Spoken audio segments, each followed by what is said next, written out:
you don't like it, you don't have to sing. You don't have to sing my song. If you don't like it, you don't have to play. You don't have to play my song. If you don't like it, you don't have to sing. You don't have to sing my song. If you don't like it, you don't have to play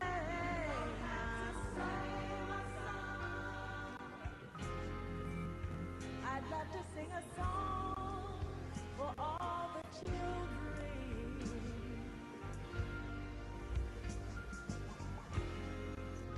They are our future. Can you see?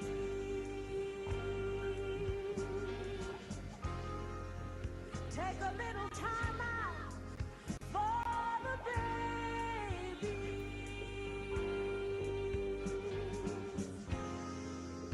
and teach them about love, hope, and prosperity.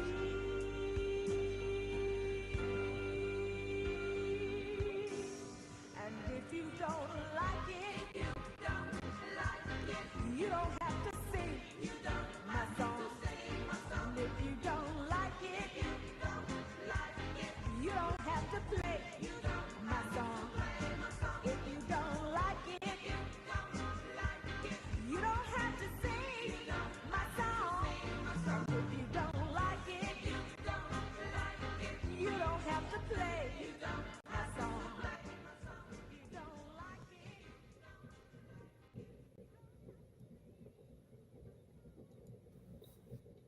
Good afternoon, good afternoon, good afternoon, Merethah. Hello. Hello, it's a wonderful day. This is I Tuesday. had some technical It's the difficulties. 24th of January in the year 2023. And it is such a blessing and a privilege to be here today. God is good to each and every one of us, and we are thankful, thankful, thankful, thankful, thankful, thankful. I am just so happy. I don't know what's going on here, but anyway, I need to stop it. There we go. Dear God, as we sit before you to speak, we pray to you that our souls you will keep. And if we should die before we finish, we pray to you, dear God, in the name of Jesus, that any outstanding sins will be forgiven. Amen. It's a rainy day in Dallas. It's a Yes, a rainy, rainy rainy day here too. day. Yes, so God is good to us. The rain, we need the rain. We need the rain. Send it on, Lord, in the name of Jesus. Okay, everybody, we're so glad you're with us. And Maritha, what is your topic? I'm going to let you go ahead and give us your wonderful My topic topic. today and go ahead and go forth with it. All right. So my topic is, let me get back over here to it. There it is. All right. Boundaries and how to stay safely in your lane. All right. And mine comes from Life Lessons at 50plus.com. All right.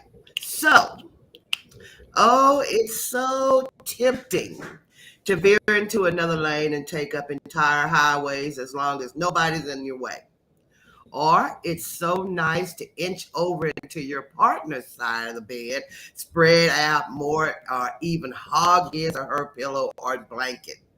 Or how tempting and delicious it seems to be giving your grown kids, they say kids, we say children, some of what really on your mind, since you should know what we think, since they should know what we think.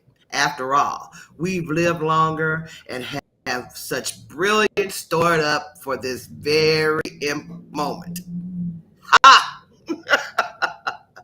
We all have the urge at times to cross over into the metaphorical or literal side of the road where we don't belong and offer up whatever we think someone else should know.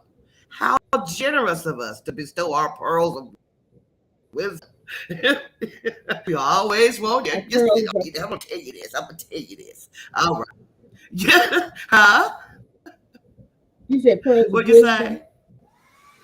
Did you say pearls of Pearls of wisdom? wisdom. Yeah, our pearls of wisdom. Okay. Yeah, be kind or sometimes not. However, learned or ripe old ages that we maintain boundaries are very important in all our relationships, both for those we love and care about or our own happiness.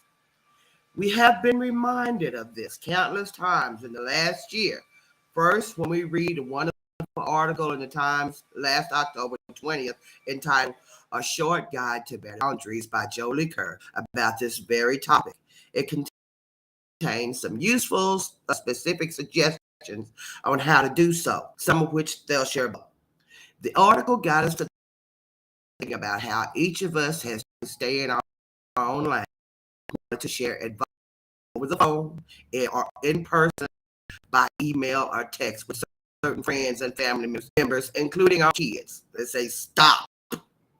We've trained ourselves to resist, at least have resisted most of the time. And boy, is it hard to do, even though we've seriously thought, why don't you take a job that will really change you? Why are you allowing your friend Jane to speak to you that way? Why are you spending your hard-earned funds on this or that? By listening, here we go again. By listening rather than giving advice, we are strengthening our relationships. This is especially important in our relationships with our kids. Why sabotage their decision making? By listening and not jumping in with our solutions, we are helping to bolster their independence and self-confidence. Here are some tips to each of us stay in our own lanes so we can each reach our destinations. Happier us and better relationships.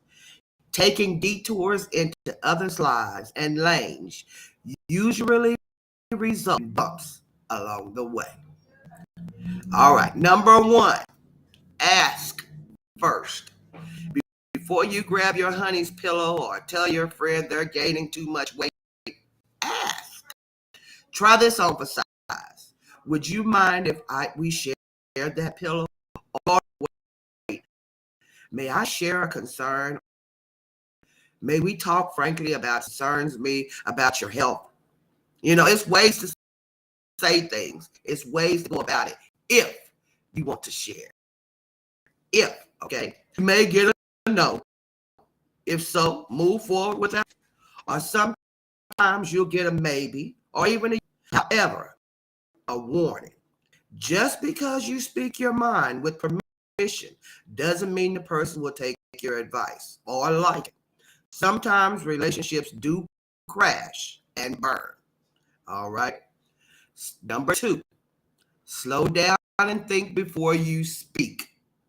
Before you butt in, think about how you would feel if someone crossed into your lane and asked what you're about to ask or say. This one is something we've heard forever mentioned in various blogs. Do unto others as you want done unto you. It's about respect. We talked about that before, about respecting other people. Stay in your lane, okay? Number three, never explain your decision unless you feel like doing so. You don't have to get defensive why you are doing this or that. It's within the boundary you established about what you allow in and don't, what you allow in and don't, about what you feel like sharing or not. It's up to you. It's up to you. Excuse me. It's not up to the other person. Excuse me, to get answers for all they ask. It's your choice. They don't like it. That's a shame. But not you but you continue to control their reactions. I've been through this situation myself. You know, someone gets upset because they say something to you and then they don't get the reaction that they want. You know, and that's okay because you control that situation. Just because they say something and then they want you to feel a certain way about it, you're the adult. You have a right to feel the way you want to feel about it. You choose not. You don't have to defend yourself because you are the adult. You are an adult. If you choose, you don't have to defend yourself for anything that you do because you control your life. That's between you and God. That's not between you and God and them. What you do is between you and God. They don't control anything that you. If you let that person have control over your life, then that's your fault. All right? It's your choice. They don't like it. That's a shame. But you cannot control their reaction. The boundary is your armor. Maybe the relationship or friendship doesn't work for you if they don't heed your message. Inch and then push into your lane. Say it out loud. I don't want to discuss this. It's like a traffic warning, and I've had to say that. I don't want to talk about it. I don't, when I think we should, well, that's your opinion. Let's not do this. You know, Number 4, use the statement I rather than you. Put it on yourself, as Kerr brought up in her article, but which we already knew. It's a cardinal rule of good relationship counseling to use I rather than you. Tell how you feel. If you want to explain, say, it upsets me when I feel judged or cornered with a question I don't want to answer. At a recent spa getaway, a new acquaintance told Barbara when she heard she was getting a pedicure. You're spending X amount of dollars on a pedicure when you can probably get it for half that at home.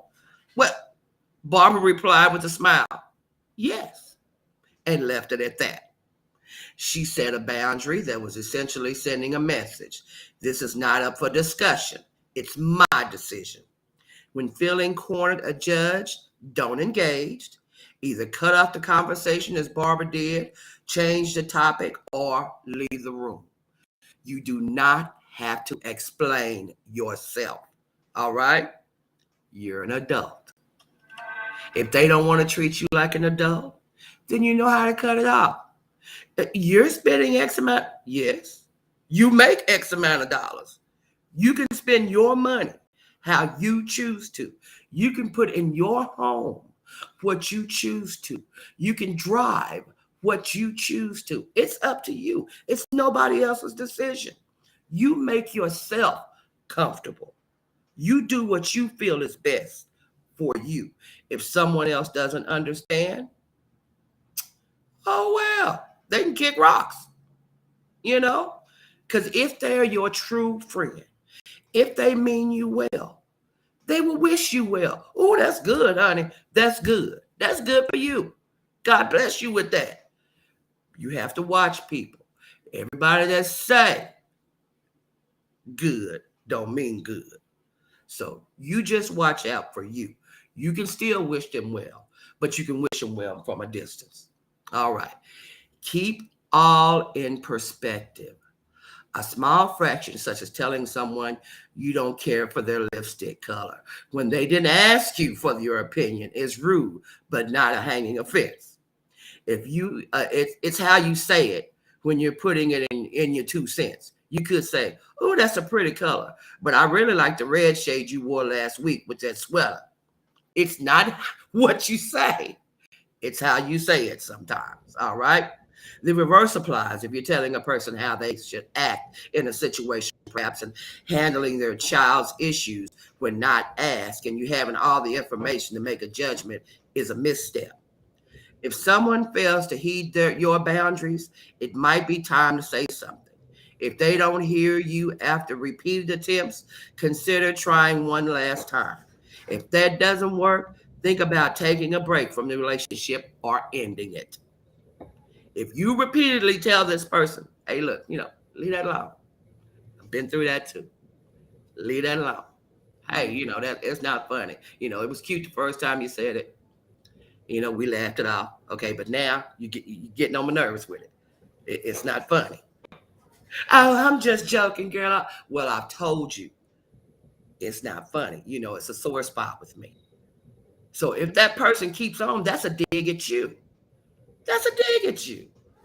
They're not meaning you any good. So you have to watch that as well. And number 6 says, lie low. As a recent psychologist, Jonathan R. Arnoff, PhD, in Stockbridge, Massachusetts, advised a group of motivational walk that Barbara was participating in. When bullets fly, don't stand up. In other words, as Barbara interpreted, his words, stay out of the line of fire. Sometimes the best action is inaction, and just to sit and wait. Consider carefully how you want to handle a situation, such as a friend telling you how to work out a problem with another friend. You might say, I need to solve this myself. If the friend continues to throw advice at you unsolicited, it might be time to say something in a kind way using your I message. If it escalates and the person still doesn't get it, be more direct, but heed the consequences of anything you might do or say.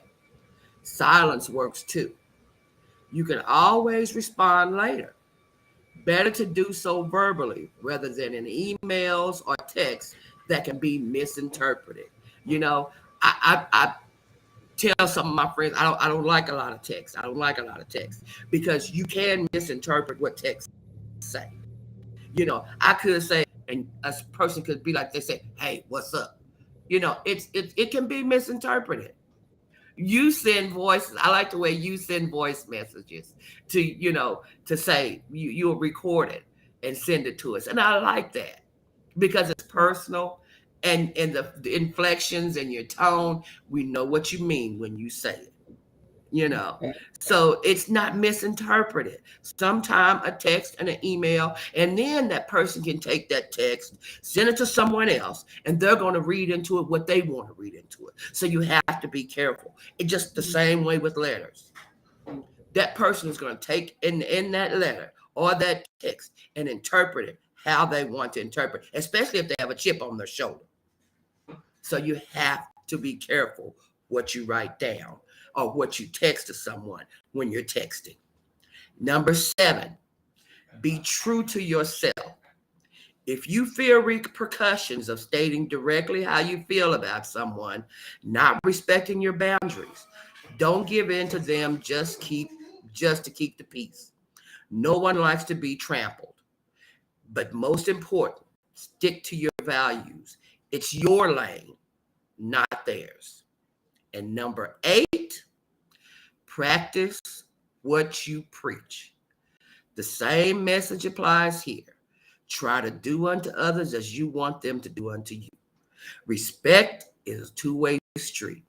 And if at first setting boundaries or respecting others' boundaries seem hard, like the first time you stepped into a car and drove your own, trying hard to stay in your lane, know that practice makes perfect, or at least it's a very good start. So, those are my words on staying in your own lane.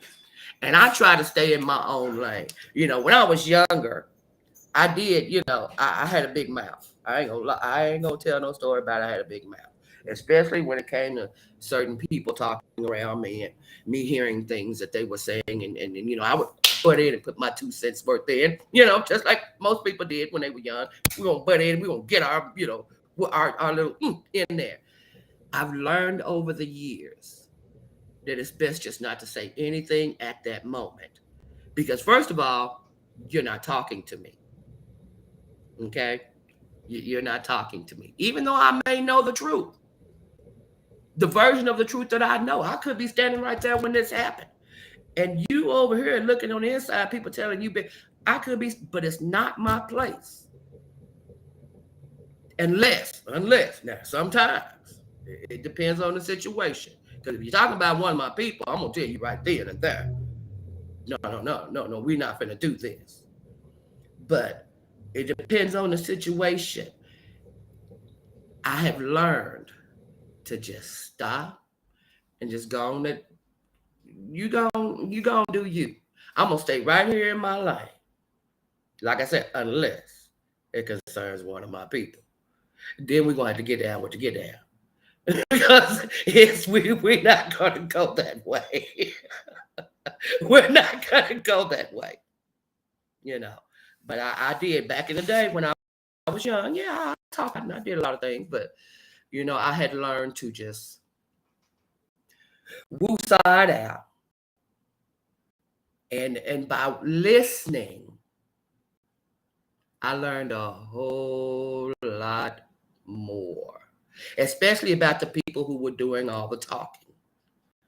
You know, the people who were doing all the talking, and then you learn and you look at them in a different light. Because God never leaves you in the dark. You know that God never leaves you in the dark.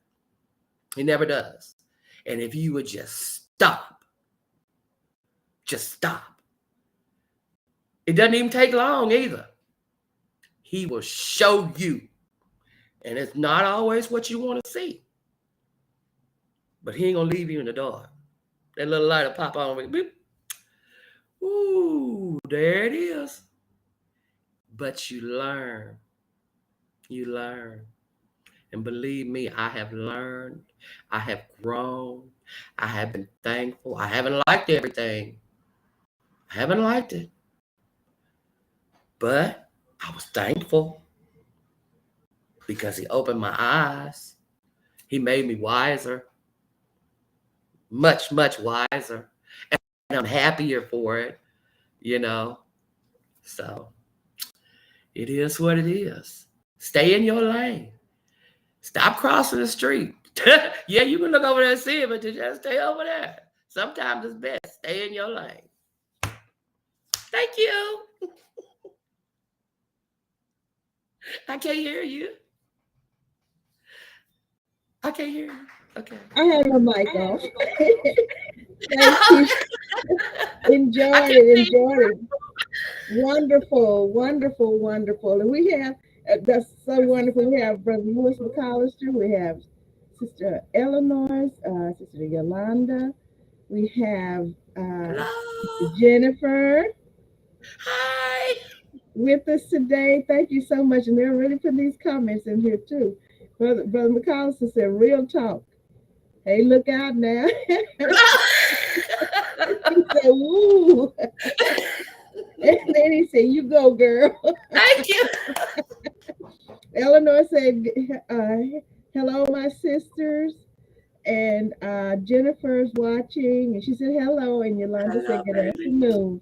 So, hello, everyone. And to everyone else who's joined us, thank you. Thank you so much for joining us. That was so wonderful. Every time we talk about different things, sometimes we might, each one of us might do the same topic at one time or another, but we always have something that adds to it Yep. every time and enhances it. And that was absolutely awesome. Thank you. Merethah. Thank you.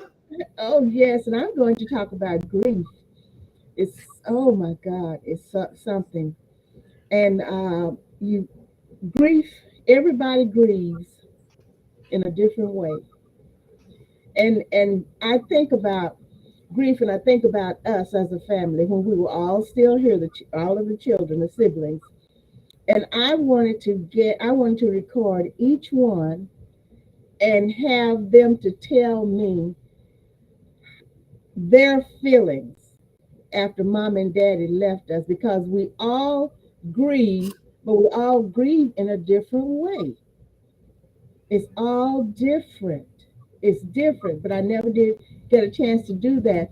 But the Lord has uh, guided me to talk about grief today. And so now I'm in talk space right here. I'm going to start with talk space because I want to tell you there are 16, according to talkspace.com, 16 different types of grief people experience. And some people just say they're grieving, but there are different types of grief. And Yeah. this is by Liz Kelly, LCSW. Okay, now, and let me see, Ashley Ertel, LCSW and BCD. And it was updated on March the 7th in 2022. They tell us grief is very common, yet largely misunderstood. aspect of life. It's a very common, yet a largely misunderstood aspect of life. At one time or another, we all must go through the grieving process, every last one of us. But there are many forms and types of grief, and understanding the differences is key to being able to move through the grief process in a healthy way. Acknowledging your grief is often the healthiest way you can come out on the other side. Choosing not to deal with grief can have a long term, lasting, negative impact on your life. So, what are the different types of grief? So, here we go. And they offer grief counseling also. Number one, normal grief. Grief in and of itself is normal. Anytime you suffer a loss, it's the most normal thing in the world to have feelings of grief. And the examples of physical reactions to grief: an actual tightness in your chest, had that. Feeling Mm-hmm. weak, had that. Lack of energy, had that. Mm-hmm. Nausea, heart palpitations, Mm-hmm. restlessness, tearfulness, and many more. Examples of behavioral reactions to grief: forgetfulness, yes, Yeah. confusion, dreaming of the person you've lost, and absent mindedness. Examples of emotional reactions to grief: anger, yes, Yeah. shock, yes, denial, yes, numbness, loneliness, relief, apathy, irritability, and misplaced anger. Examples of social reactions to grief: being unusually dependent on other people, withdrawing from friends, relationship difficulties, avoiding family, avoiding colleagues, avoiding friends, increased substance abuse, neglecting yourself but caring for others.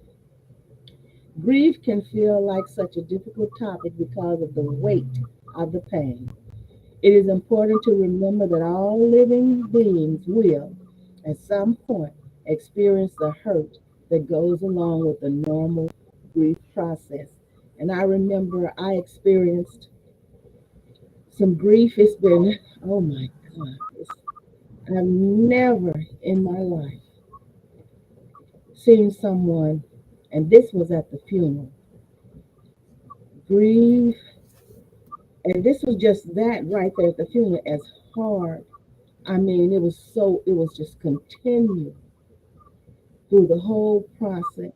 I've never seen anything like that in all my life. And it was hard to watch. But then what you have to do is you have to keep praying and help as much as you possibly can. Now there's anticipatory grief. Anticipatory grief or anticipation mourning can be common if you're expecting the loss of someone close to you in the near future. We know how that is when they tell us somebody's not going to be with us long. I'm going to shorten these. There's the complicated grief, and this is what we're going to focus on today: the complicated grief. Complicated grief occurs when your grieving process does not move all the way through the steps of grief. It can be prolonged and much more intense, and it'll typically have a significant impact on your ability to function. That's the complicated grief. You might feel more depressed and have increased anxiety. With complicated grief, your reactions and behavior will likely extend for very long time periods with little to no improvement. So I'm going to get into that later. Number four, there's chronic grief. Chronic grief results when extremely intense reactions to loss do not subside. Then I'm going to go to delayed grief. Delayed grief can happen if you're experiencing incredibly stark feelings of sorrow and longing, even if the loved one's death occurred a very long time ago. Distorted grief, and then that grief can be felt for years, for years. There's a distorted grief. Distorted grief can be defined as a very intense or extreme reaction to loss. There's a cumulative grief. Cumulative grief happens when you experience a second loss shortly after or while you're still processing grief from a first loss. We have been there, we are there. Yep. 8. Exaggerated grief. Exaggerated grief includes more intense types of reactions than what you typically see in any other type of grief. When it's exaggerated, your emotions and actions may become more noticeable and disruptive. You might experience self destruction behavior or destructive behavior, nightmares, thoughts of suicide or self harm, drug or other substance abuse, or even abnormal fears. Additionally, sometimes exaggerated grief can result in the development of a psychiatric disorder. Grief is nothing to play with. Nope. People don't understand the depth of grief and the different types of grief. Number 9, secondary loss. Secondary loss grief can occur when a loss affects several areas of your life. The end result can be that you actually experience a number of losses, all stemming from the original loss you experienced. Number 10, masked grief. MASKED. Masked grief can present as physical symptoms or behaviors that tend to impair or hinder normal functioning in life. Then there is the disenfranchised grief, ambiguous. Grief can be disenfranchised whenever you feel that your loss is invalidated by others. This can happen when a culture or society doesn't recognize your loss. For example, there can be a strong stigma, excuse me, attached to death that results from an overdose or suicide, and your feelings of grief may be discounted. 12. Traumatic grief. Traumatic grief is a common result of trying to process grief when there is added trauma that comes from a horrifying, unexpected loss or violent death. Oh, yes.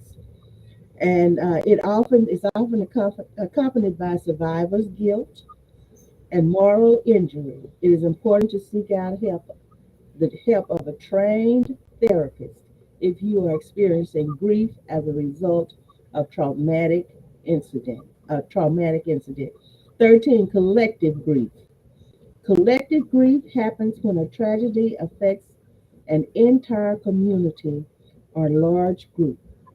This common it's common during times of war and after major natural disasters that can have long lasting impacts. And that collective grief, I believe we're going through that now because, what was it, just this week alone? Those Hmm. mass shootings in California? It was that Yes. man. Yeah, a couple of them Yeah, those three, in yeah. I different think places. Yeah. there were three, I think, this week, well, in the last few days alone. Yeah. Number 14, inhibited grief. Inhibited grief means you aren't showing any obvious or outward forms of grief. This typically happens for a long period and results in not being able to effectively move through the stages of grief. You'll likely eventually have physical reactions due to not dealing with your emotions if you're experiencing inhibited grief. Now that happened to me when mama left us. And I don't call it a loss. I Mm. refuse to say when we lost mama, we lost dad. I refuse to say that. I refuse to say that because they yet live within our hearts and minds and our DNA. They're still in Yeah. us. But I know what people say, what they mean when they say loss or lost. But they're still with us. Number 15, abbreviated grief. Abbreviated grief can occur when the person who passes away is replaced after a short time with someone or something new in your life. Absent grief. Absent grief means You aren't showing any of the typical signs of grief. Perhaps you're acting as though you haven't experienced the loss at all. It can happen due to complete shock or total denial, and it's seen a lot of cases where a loss is sudden and unexpected. In a lot of cases, okay? So while absent grief can be normal, it should be addressed. If it continues for an extended period of time, it has to be addressed. So then how to get help for grief? Mm-hmm. So they have online therapy. So this is, what is it? Talkspace.com. So I'm going to go to my other here. Let me see. I don't want to close it out. I just want to move it over here so I can get to these. Uh, okay, the complicated grief. And this is something else.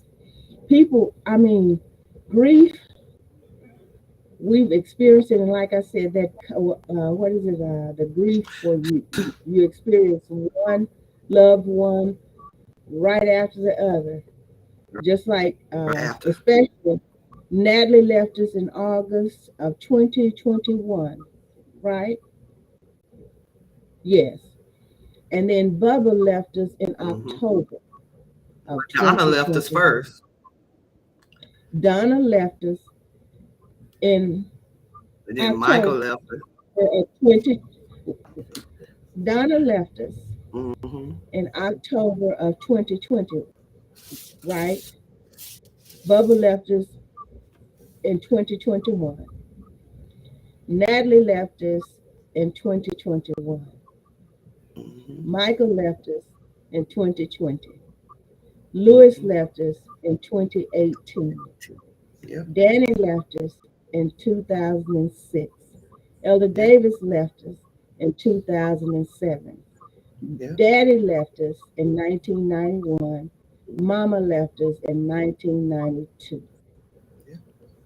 And we still feel those voids, but like I say, they still live within us and within our hearts. Yep. And so I thank Yep. God we've had each other to comfort each other, and we could get to the point where we are, where we're not harming ourselves, or So I thank God for Uh, that.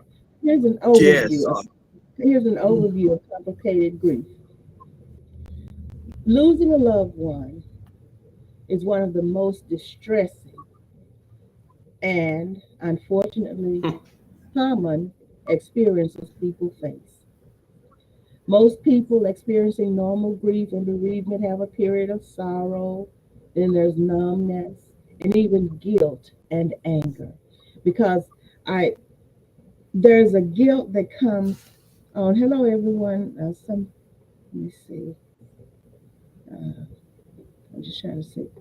There's a guilt that comes on, like I knew that I had done all that I could for Elder Davis, gotten all the help, the best help, uh, care, mm-hmm. did everything for him. But yet, when he left here, I still wonder, and even now sometimes, did I do all that I could do? Yep. I still think sometimes, did I do all that I could do?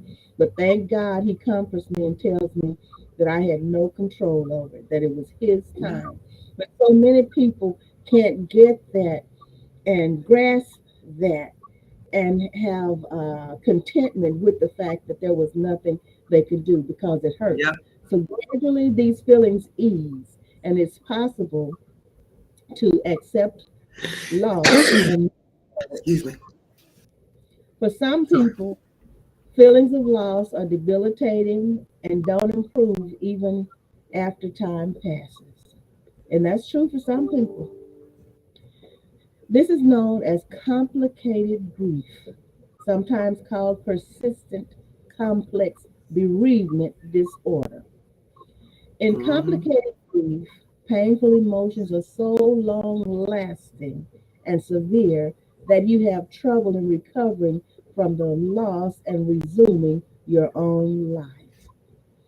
Different people follow different paths through the grieving experience.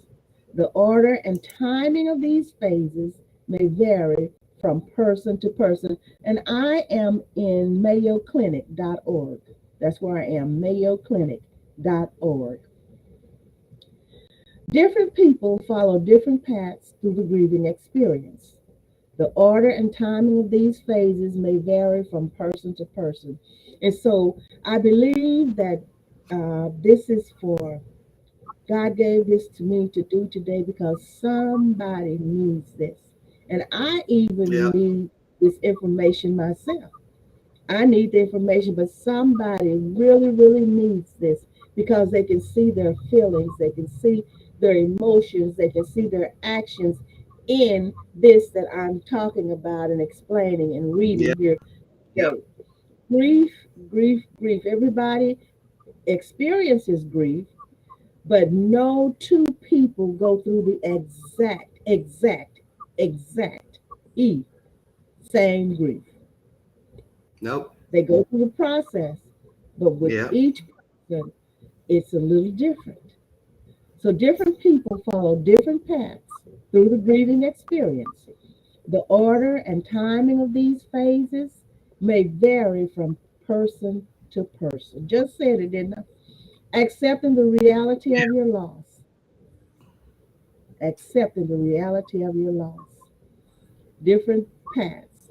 Allowing yourself to experience the pain of your loss. Adjusting to a new reality in which the deceased is no longer present, having other relationships. And now I even want to ask Mama some things. I want to ask Daddy some things. I want to ask Elder Davis some things.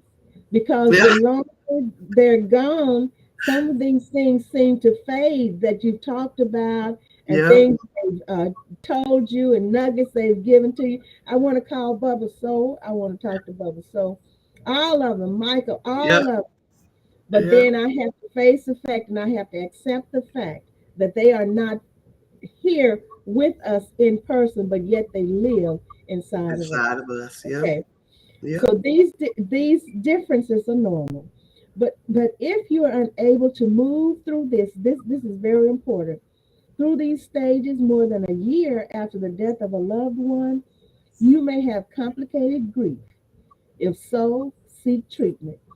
If it can help you come to terms with your loss and reclaim a sense of acceptance and peace.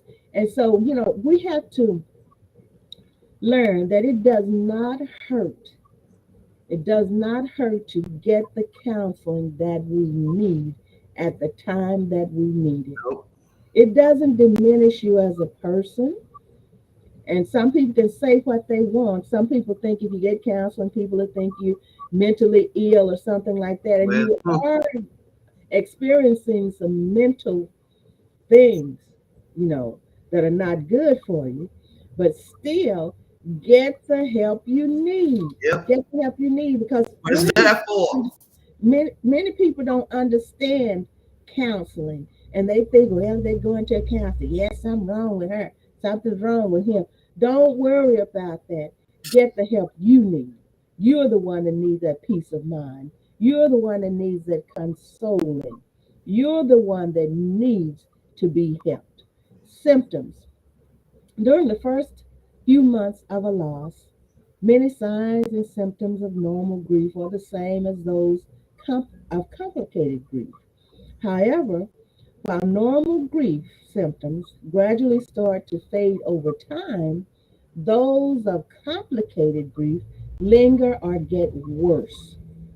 Complicated grief is like being in an ongoing, heightened state of mourning that keeps you from healing.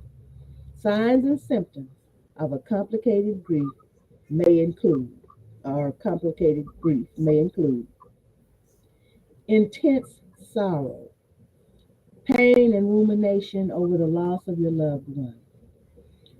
Focus on little else but your loved one's death. Extreme focus on reminders of the loved one or excessive, excuse me, I'm going to turn this mic off because I don't want to cough in the mic, but I'm about to cough, so excuse me, everybody. We got you. Because I was doing that a while ago. That's why I kept turning off my camera because I didn't want to. Okay, thank you, everybody, for your patience. And then you can't focus on anything but your loved one's death. Extreme focus on reminders of the loved one or excessive avoidance of reminders. Intense and persistent longing or pining for the deceased. Problems accepting the death. Numbness or detachment. Bitterness about your loss. Feeling that life holds no meaning or purpose.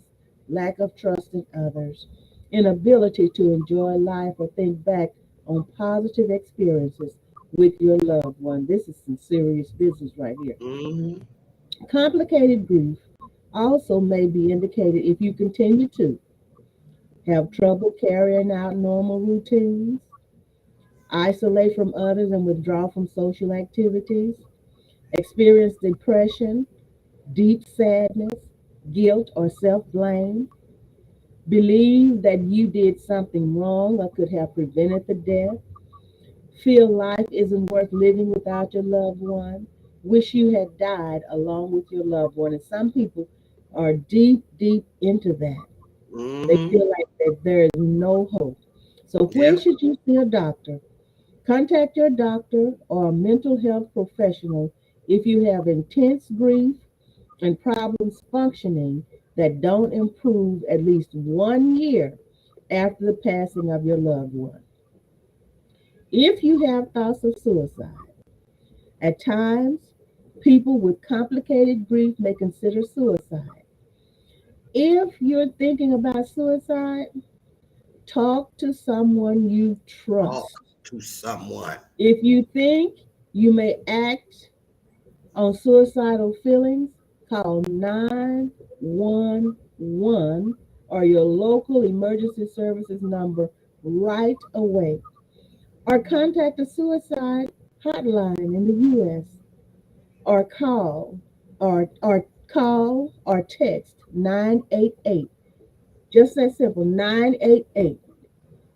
And that is to reach the suicide 988 suicide and crisis lifeline, available 24 hours a day, 7 days a week, or use the Lifeline chat. Services are free and confidential. Mm. What are the causes of the complicated grief? My God. It is not known what causes complicated grief. As with many mental health disorders, it may involve your environment, your personality, inherited traits, and your body's natural chemical makeup.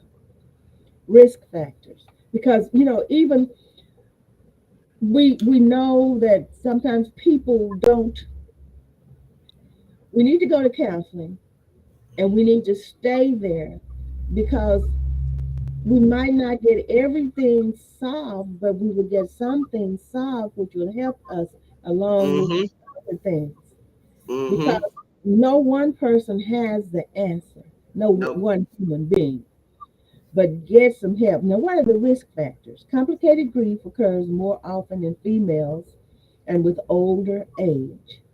Factors that may increase the risk of developing complicated grief include an unexpected or violent death, such as death from a car accident or the murder or suicide of a loved one, death of a child, close or dependent relationship to the deceased person, social isolation or loss of a support system or friendship, past history of depression, separation anxiety, or post traumatic stress disorder, traumatic childhood experiences such as abuse or neglect, other major life stressors such as major financial hardships. There's so much that can push you, Mm-hmm.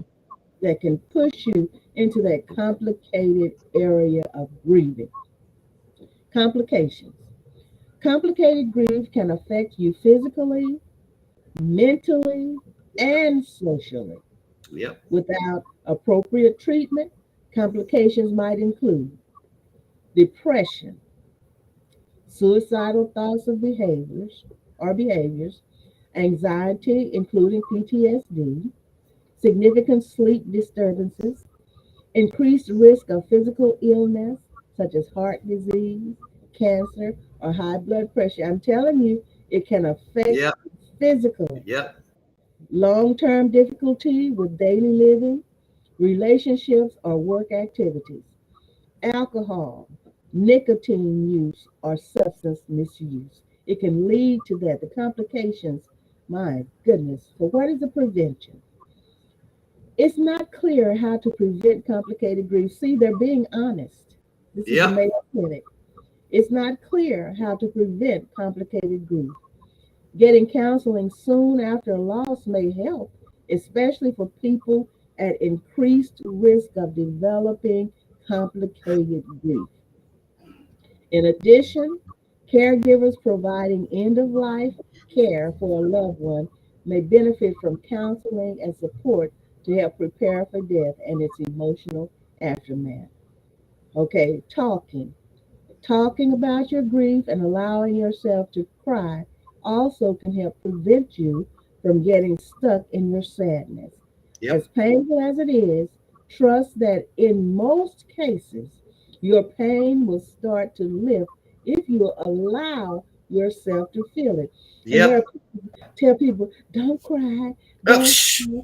You cry. And like I tell people, if you have to scream to the top of your, like we say, Yep. top of your lungs or the top of your voice, do whatever it takes to get that pressure off Of of you. you. Mm-hmm. God honors tears.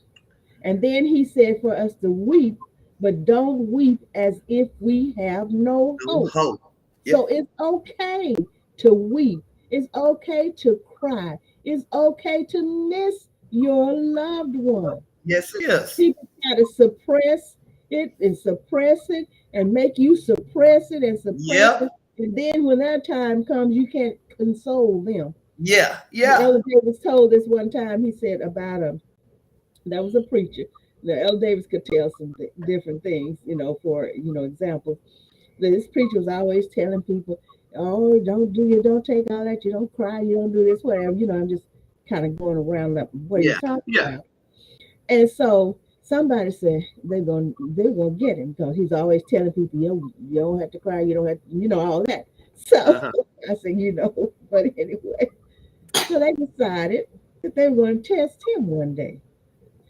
So it said somebody told him, said, we got a call or something like this. I can't tell it exactly like that's why I Yeah. said Yeah. sometimes I would love to talk to Ella Davis. He said, but they told him, this person told him, said, your mother died. And said he went to hollering and all of that. Now he had been telling other people, Don't don't cry. uh-huh. But then Uh. he went to hollering and all of that. So see, people have to be careful at how they talk with people. Everybody cannot console people. And That's some right. people mean no harm, really. They No. really mean no harm, but then sometimes it's best just to be there. If you want to be there and do whatever you can That's right. to console the person. But if you don't know what to say, just be there, be Best present. be there. And then when it's time to leave, just leave. Don't just hang because see, the people who are grieving need some rest too. Yeah. And so we have to know how to do things and do them decently and orderly. Support family members, friends, social support. What time is it? Support groups and your faith community are all good options to help you work through your grief. You may be able to find a support group focused on a particular type of loss, such as the death of a spouse or child. Ask your doctor to recommend local resources. What time is it? 56. Bereavement. Okay. Bereavement counseling. Through every counseling after a loss, you can explore emotions surrounding your loss and learn healthy coping skills. This may help prevent negative thoughts and beliefs from gaining such a strong hold that they're difficult to overcome. And there are things that can grab a hold of you, and if you're not careful, they will take you out of here. We have to be so careful, and most of all, pray, pray, pray without ceasing. Pray and believe, okay? Pray and believe that God will carry you through, because grief is not something to take lightly. It is not something that we can just haphazardly talk about and think about. And the symptoms, and so there's some symptoms and causes, and there's diagnosis and treatment about complicated grief. But at this time, I'm going to go ahead and say thank you so much for being with us today. We really appreciate you being here. And I know this is for someone, and even I'm taking it as for myself, because Yeah. I'm still missing, always will miss my loved ones, but I need to know how to grieve and continue on too. And I thank God that He has given me the strength to do that, but I still need to put these into action, these suggestions. And then if it gets to the point, and thank God it hasn't, where I need some help from what is a professional besides Hmm. myself, counseling myself. I have someone that I get counseling from. So we thank you so much for being with us. We love you so, so much. Merethah, would you like to have some closing remarks?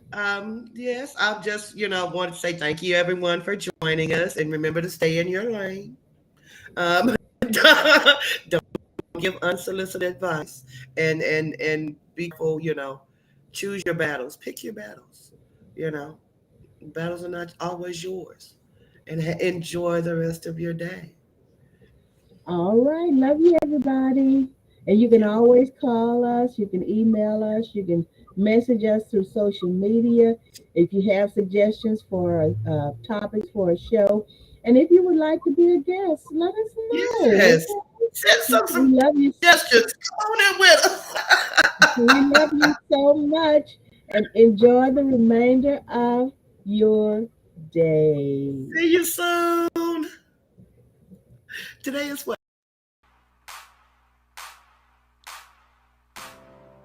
Oh God, I'm calling on you. Oh God, I'm enlisting the saints to pray. Can you hear me? Can you feel?